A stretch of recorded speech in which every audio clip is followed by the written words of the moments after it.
Guys, ayan, magandang hapon sa lahat ng mga followers natin at sa lahat ng mga subscribers natin, guys. So, may mga updates lang tayo, no, sa ating RTL business. No, so, kung mapapansin niyo, if you follow my Facebook page at saka kung if-ina-follow niyo yung ating YouTube channel, guys, no. So, meron tayong bagong gawa na poultry, no. So meron tayong plano na mag-extend ng ating poultry ng RTL business natin. At mahalaga talaga na meron talaga kayong legit na supplier, no. So pag-usapan natin 'yan pagkatapos lang nitong maikling intro.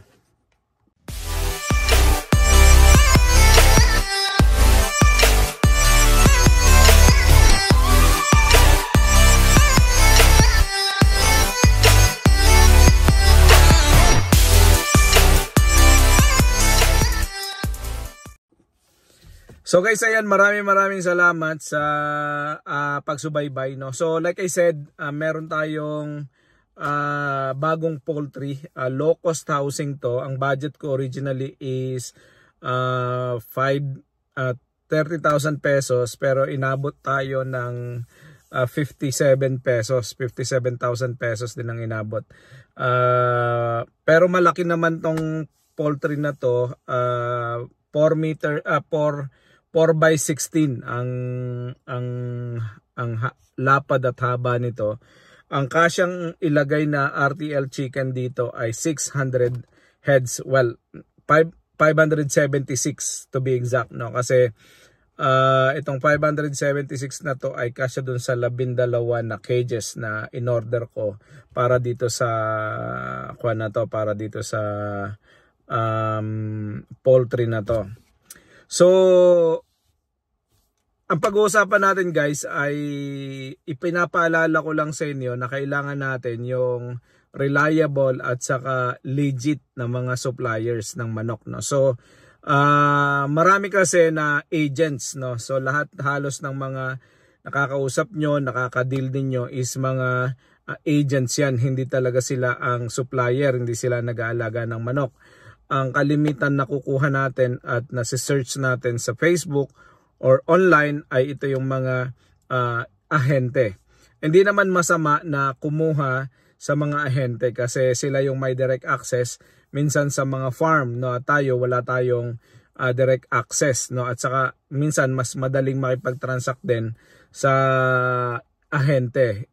Kaya lang syempre kailangan nating maghanap ng legit na mga agents, no. Ito yung mga maayos kausap, no. So bakit ko sinasabi yan? Kasi mayroon ako nakabook na well, yung aking brother actually may nakabook, may kausap na mga ahente, no. Kaya lang itong ahente na mga ito ay hindi reliable, no. So dapat nung July 30 pa magdi-deliver sa akin ng 600 heads. Hindi natuloy kasi syempre sabi nila umuulan, bumabagyo, hindi pwedeng i-deliver ang manok, which is totally understandable. Ang sabi ay i-deliver daw ng August 8, no. So ngayon August 6 ngayon, nag-follow up tayo kung ito bang mga manok na ito ay sure na madideliver ng August 8. So ngayon itong kapatid ko ay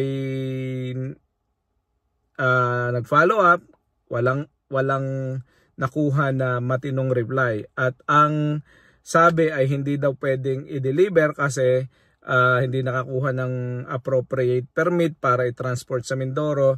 Tapos ang sabi ay sa 23 na daw, third week ng August. So from July 30 to August 8 to to August 23 or there and thereabouts, na third week ng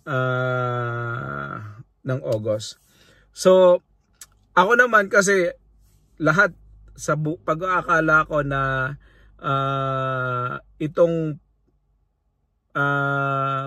supply ng manok ay darating ng ganitong date, ako naglagay ako minadali ko yung poultry. Kasi yung poultry, sabi ko, dadating na manok, hindi pa gawa. So kahit umuulan, kahit bumabagyo, nakiusap ako doon sa mga taong gumagawa na tapusin bago mag July 30. Ang problema, hindi dumating. So yung mga sakripisyo at hirap ng mga taong inusap ko para gawin yung poultry ay nabaliwala kasi hindi dumating ang manok. Anyway, so yung mga feeds na in-order ko supposed to be coming tomorrow, no, August 7. Pinalinis ko na lahat yung mga poultry, yung mga cages, pinadisinfect na lahat, nilinisan na. Ngayon, so bukas i-refill na yung mga tubig, ihahanda na dapat sila para sa pagdating ng manok sa August 8, no. So ang problema, unfortunately, hindi na naman dadating ang manok. So guys, this is the problem when you are dealing with unreliable agents, no. So dapat pumili kayo ng inyong mga mapapagkatiwalaan at reliable. Gumawa kayo ng sarili nyong due diligence, no. Kung mayroon kayong pagkakataon bumisita sa farm, bumisita kayo sa farm doon sa pagkukuhanan ng manok na inyong kukuhanin. Ikatlo, kung meron kayong direct supplier, yung mismong nag-aalaga ng manok, ang pwede nyong kuhanan, yun na ang inyong kausapin. Kung mayroon kayong pagkakataon na makipag-usap directly sa inyong mga supplier mismo, sa mga nag-aalaga ng RTL na manok, gawin ninyo yon. Wag na kayong dumaan sa mga agents. Ang problema kasi namin guys sa Mindoro, wala kaming direct na supplier. Meron doon kasing nag-aalaga ng manok, nakakilala ko din. Kaya lang yung inaalaga nila pang supply lang sa sarili nilang RTL na business, no. So bibihira lang ang nasusubra sa mga manok na inaalaga nila. So siguro yan yung isa sa mga kino-contemplate natin, na pagka nagkaroon tayo ng time, no, full time na uwi na tayo ng Pilipinas, yan siguro ang magandang i-conceptualize na negosyo. Hindi dahil wala kang kakompetensya, kundi dahil nahihirapan talaga yung mga kababayan natin na Mindoreño na kumuha ng manok, no, para sa kanilang RTL na negosyo.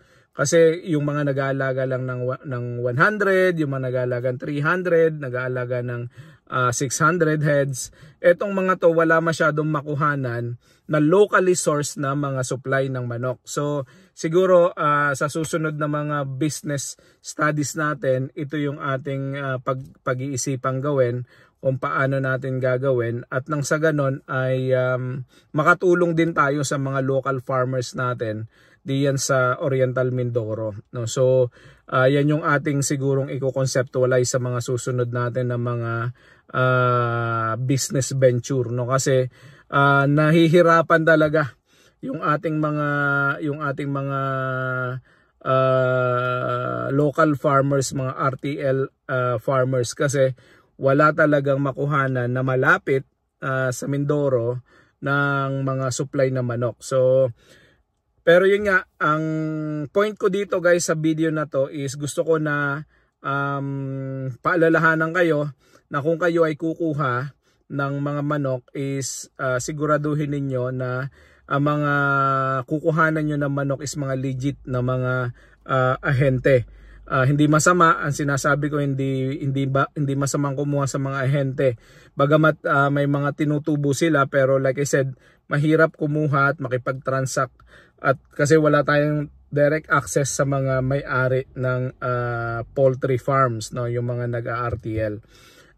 So kung meron kayo at makakakuha kayo ng access sa mga to, pwede nyong gawin yan. Pero kung hindi, wala tayong magagawa kundi mag-rely sa mga agent, pero siguraduhin natin na legit sila, siguraduhin natin na reliable sila, para hindi kayo matulad sa akin na yung inaasahan mo ay hindi pala darating, no. Yun yung medyo nakaka-disappoint.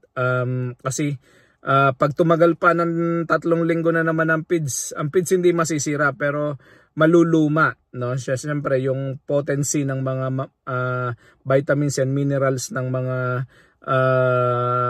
ginagamit nating na feeds, mahihina ang bisa niyan kasi pagtagal ng feeds na nakastock, pagbaba ng potency ng mga vitamins and minerals na meron ang mga yan, no? So guys, yun lang, yun ang aking paalala sa inyo, at wag kayong basta-basta magtitiwala. May mga ahente ngayon na humihingi ng deposito.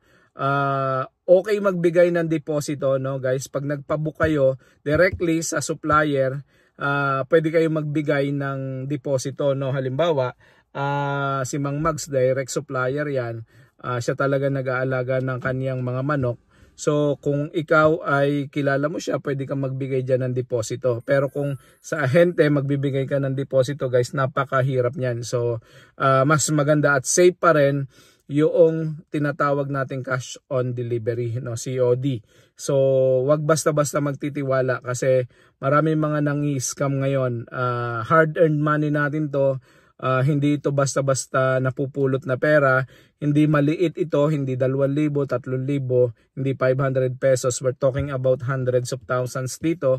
Kung kayo ay nagre-range ng 500, 600, 1,000 heads ang usapan dito, malaking pera ang pinag-uusapan. So wag kayo basta-basta magtitiwala. So yun guys, dalawang point.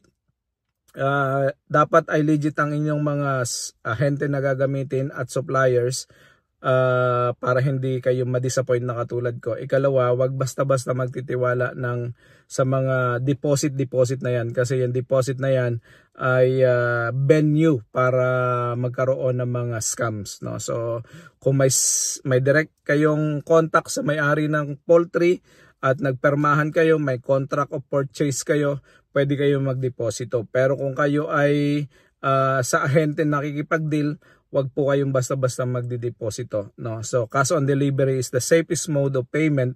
Pagdating ng manok sa poultry mo, saka ka lang magbabayad.